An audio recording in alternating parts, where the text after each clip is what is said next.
going up the escalator? Yeah. I'm going to be dating her in 10 years. Can you believe it? She's really a beautiful baby, and she's got Marla's legs.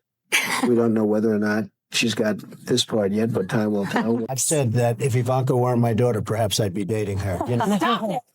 So weird. Some of these foreign girls, you know, Mr. Trump, in my country, we say hello with vagina. And Well, you could also say, as the owner of the pageant, it's your obligation to do that. You drop to your knees. Yes. It must be a pretty picture you drop to your knees.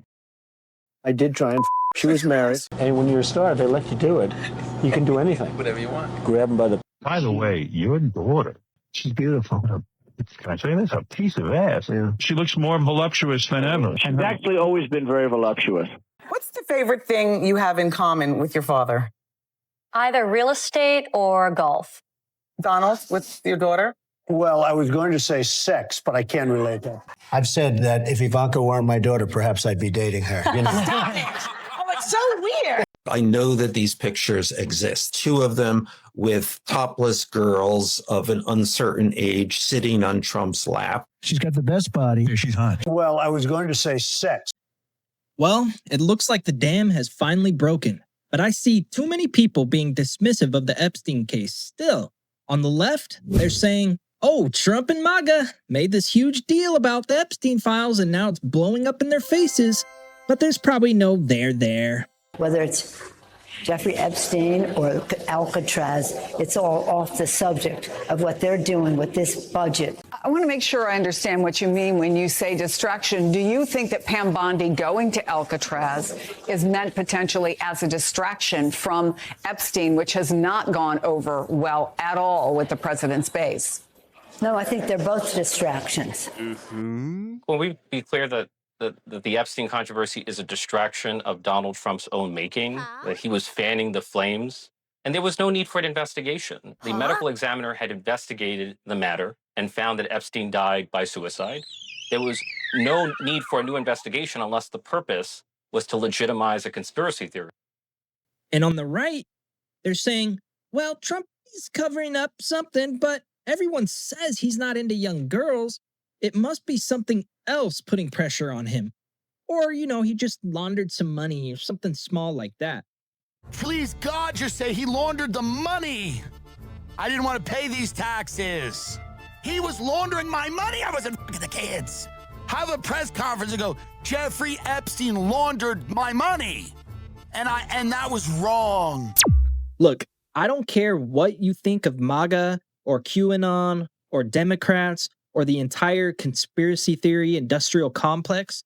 We must not get distracted by political bias, refusing to accept something just because your political opponent believes it.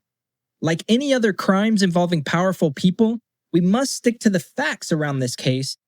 And oh boy, that rabbit hole is deep because the trafficking goes back decades, and it involves tons of powerful people. The Epstein scandal is quite possibly the most important conspiracy in modern history. And let me tell you why. When we talk about things like draining the swamp or ending government corruption, I mean like actually doing it, I can't imagine a bigger drain plug than Epstein. His case could truly be the linchpin that brings down the entire corrupt establishment. Now, considering the establishment or deep state or whatever you want to call it still has full control over most of these materials, obviously it's unlikely for the truth to ever come out while they are still in power. But that only means we must keep tugging at the thread until it unravels. We cannot allow the government to sweep this under the rug. It's a red line. And with the level of competence and grifting currently operating our government, I think leaks are inevitable. We already know for a fact this was an international sex trafficking ring involving minors, children. We already know for a fact one or more governments and multiple administrations were involved in covering it up after Epstein was arrested, both times.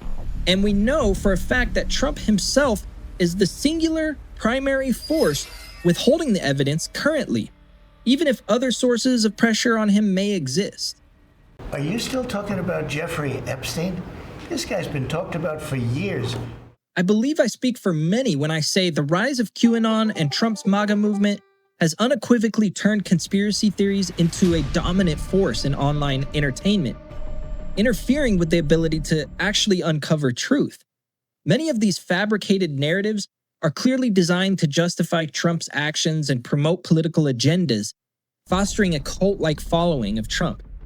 It's also true that the manipulation and use of misinformation on social media platforms, exemplified by openly operating companies like Cambridge Analytica, poses a serious threat to our ability to filter fact from fiction. And of course, now we have AI blowing up, making it all the more difficult. But the Epstein case was always different. It happened before the MAGA movement or Q existed, and the cover-up was already obvious with Epstein's first conviction and the unprecedented plea deal that he got from Alex Acosta. As part of that highly suspicious, lenient deal, Alex Acosta gave immunity to any potential co-conspirators, both past and present. This is unheard of. Now, why would a deal like that be made in a massive sex trafficking case unless the government was covering for powerful people? There's really no other explanation. They also didn't notify the victims of the plea deal, which is against federal law. When asked why he gave such a lenient plea deal, he stated that he was told to go easy on him because he was an asset for intelligence. So, who in the Bush government told Alex Acosta to go easy on Epstein and give blanket immunity to anyone else involved? There's a rabbit hole to go down right there. He has not answered these questions and has not been asked to testify before Congress either. But Trump did happen to make him his labor secretary during his first term. However, outrage over his handling of the Epstein case quickly caused his resignation. Yet no further digging was done by any administration. So, with Epstein's international sex trafficking ring of minors already being exposed, himself being convicted on an extremely sweetheart plea deal that involved some type of government intervention, getting convicted again, and then falling victim to a suspicious death while Trump was in office, the Epstein conspiracy was still picked up and ran with by MAGA and Q, despite most of them knowing Trump and Epstein were close. They were able to excuse Trump, in their minds at least, from any possible wrongdoing tied to Epstein based on some extremely flimsy talking points and zero exculpatory facts. The two I've seen most online are, oh, he kicked Epstein out of Mar-a-Lago because he was soliciting a young girl there. And the other one is, oh, Trump isn't into young girls. Nobody's ever said he is, and there's just no evidence of that. That's not true. I couldn't do anything about it. He ripped off all my clothes. I'd never had sex before. It was my first time, and he comes over mad because I was crying, and he said that I should be thankful that someone like Donald Trump took my virginity. I don't believe there's any direct or corroborating evidence whatsoever for him kicking out or banning Epstein from Mar-a-Lago for that reason. The entire claim is based on the words of a single Trump aide, as far as I can tell, and his comments just recently. He kicked him out because he was stealing, he was poaching employees. And he says that's the reason he's a bad guy, too, not even for his pedophilia. And once he did that, that was the end of him. I didn't like, when they steal people, I don't like it. There is, however, the claim from multiple sources, including his biographer and real estate documents, that show Epstein and Trump got into a bidding war over a Palm Beach mansion previously owned and designed by Lex Wexner, which is Epstein's only known client and likely source of some funding, or a lot of funding, and apparently had a falling out after Trump won that war. Evidence points to this being the most likely scenario, and it's also much more believable. As for the other talking point of Trump not being into young girls, there's quite a bit of circumstantial evidence that says that just isn't true, including the latest revelation regarding Trump's interesting letter written to Epstein for his 50th birthday. And I think if the Wall Street Journal, which is owned by Rupert Murdoch, if they're willing to post that in their story, knowing that Trump was going to hit them with a $200 billion lawsuit or whatever it is, I think they're pretty confident that it's a legitimate source. So despite Trump himself saying many questionable and inappropriate things about young girls, including his own daughter, perhaps the biggest piece of circumstantial evidence of all is simply that he was friends with Epstein for 15 years. Trump specifically said during an interview that just like himself, Epstein loved girls, and many were on the young side. He also has at least one accusation of rape from one victim that was allegedly 13 at the time. Katie Johnson gave testimony and brought a case against Trump and was planning to testify publicly, but dropped it and backed out at the last second after threats to her life scared her into doing so. She was literally in a hotel room with reporters. She had corroborating witnesses, both another Ghislaine Maxwell type character that would recruit women for Epstein. She was a corroborating witness to that rape, as well as a classmate at the time who corroborated her telling her about the rape. Based on what victims and others with nothing to lose from exposure have said, Epstein's activities were an open secret. Everyone in these elite circles was well aware that he was running some type of sex ring involving young girls.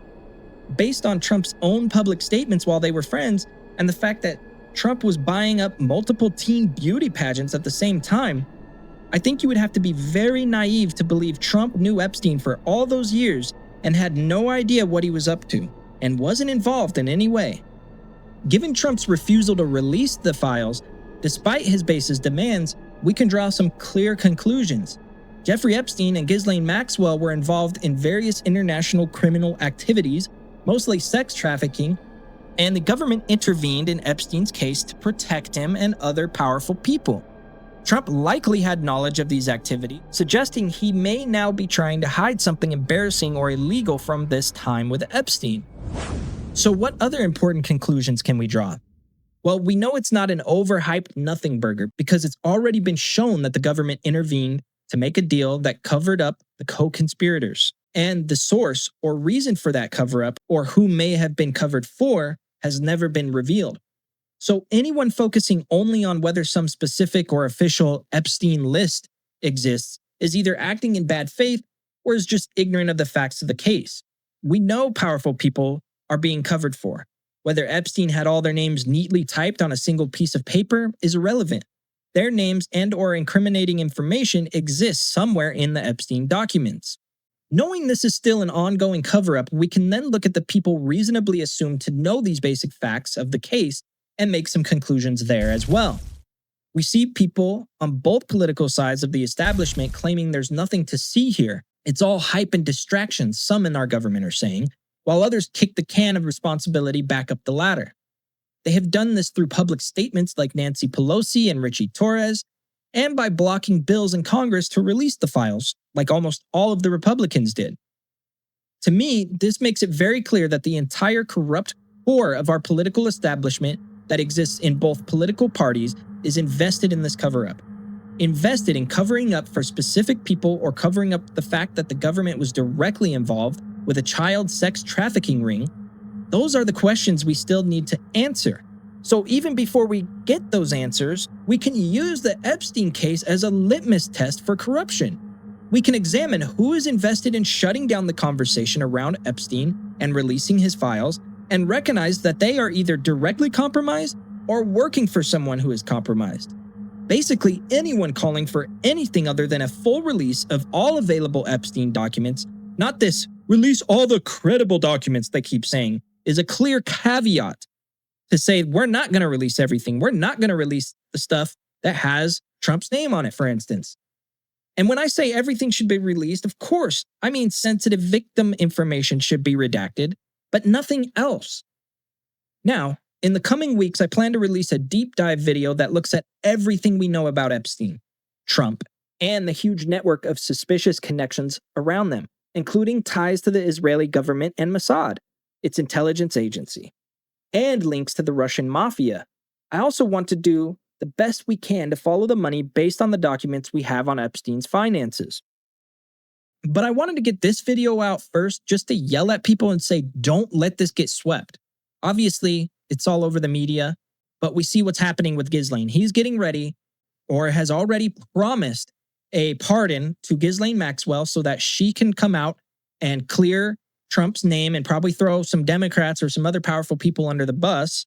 I mean, I'm glad to see it's not going away so far, but I also see some narrative starting to take shape that I think downplay its significance.